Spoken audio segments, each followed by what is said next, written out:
वहीं संसद के शीतकालीन सत्र का आगाज हो गया है। सत्र के पहले ही दिन लोकसभा और राज्यसभा दोनों ही सदनों में काफी हंगामा देखने को मिला, जिसके बाद दोनों ही सदनों के सत्र को बुधवार सुबह 11 बजे तक के लिए स्थगित कर दिया गया है। संसद का शीतकालीन सत्र सोमवार से शुरू हो गया है। ये सत्र 20 दिसंबर तक चलेगा। परंपरा के अनुसार पीएम मोदी ने पहले दिन संसद भवन परिसर में हंस द्वार के नजदीक महत्वपूर्ण विषयों पर जानकारी दी। इसके कुछ देर बाद लोकसभा और राज्यसभा सत्र चले। फिर दोनों ही सदनों के सत्रों को बुधवार सुबह 11 बजे तक स्थगित कर दिया गया। मुख्य मुद्दे पर चर्चा करने के लिए कांग्रेस और समाजवादी पार्टी ने लोकसभा और राज्यसभा में भारी हंगामा किया, जिसके चलते दोनों सदनों की कार्यवाही पहले दिन महज कुछ ही देर चल पाई। वहीं पीएम मोदी ने इस दौरान विपक्ष पर निशाना साधा और कहा कि राजनीतिक स्वार्थ में कुछ लोग हुड़दंग करते हैं। कुछ लोगों का मकसद संसद की गतिविधि रोकना है और माहौल भी शीतल रहेगा। 2024 का ये अंतिम कालखंड चल रहा है।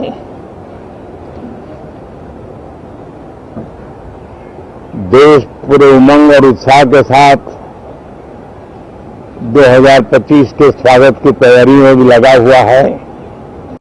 दुर्भाग्य से कुछ लोगों ने अपने राजनीतिक स्वार्थ के लिए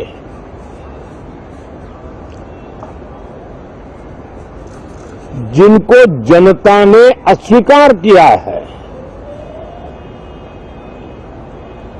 वे संसद को भी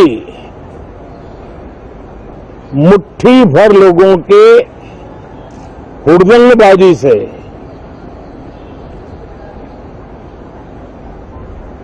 कंट्रोल करने का लगातार प्रयास कर रहे हैं और देश की जनता उनके सारे व्यवहारों को काउंट करती है और जब समय आता है तो सजा भी देती है। वहीं सत्र की कार्यवाही आगे भी हंगामेदार रहने के आसार हैं। शीतकालीन सत्र में वक्फ बिल समेत 16 विधेयक पेश किए जाएंगे। ऐसे में आसार है कि वक्फ बिल पर हंगामा देखने को मिल सकता है। इसके अलावा बैंकिंग नियम संशोधन विधेयक और रेलवे संशोधन विधेयक भी पेश किए जाएंगे, जिन्हें लोकसभा में पिछले सत्र में पेश किया गया था, लेकिन वो पारित नहीं हो पाए थे। राज्यसभा में भारतीय वायुयान विधेयक पेश किया जाएगा, जिसे मानसून सत्र में लोकसभा की मंजूरी मिल चुकी है।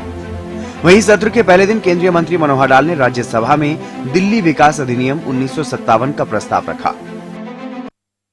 आपकी अनुमति से ये प्रस्ताव रखता हूं कि दिल्ली विकास अधिनियम 1957, जो कि 1957 का 61 की धारा 5 की उपधारा 4 के साथ पठित उपधारा 2 के खंड जय के अनुसरण में ये सभा उस रीति से जैसा सभापति निर्देश दें, सभा के सदस्यों में से एक सदस्य को 4 वर्ष की अवधि के लिए दिल्ली विकास प्राधिकरण की सलाहकार परिषद का सदस्य होने के लिए निर्वाचित करने की कार्रवाई करें।